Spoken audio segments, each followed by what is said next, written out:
چونکہ P T I کے رہنماؤں کو عمران خان سے ملاقات کرنے کی اجازت نہیں مل رہی اور یہ ان کو پتہ ہے کہ کل چونکہ ملاقات کا دن ہے لیکن پھر بھی اجازت نہ ملنے کا چانس زیادہ ہے،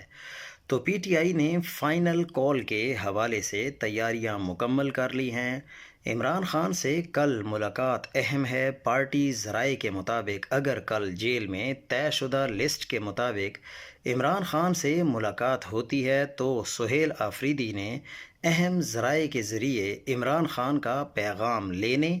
اور پہنچانے کا متبادل انتظام کر لیا ہے۔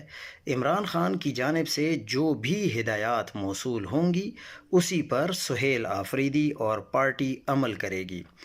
صدر P T I Khyber Pakhtunkhwa Junaid اکبر اور عاطف خان کو بھی اس صورتحال سے آگاہ کر دیا گیا ہے، کیونکہ اب کوئی اور راستہ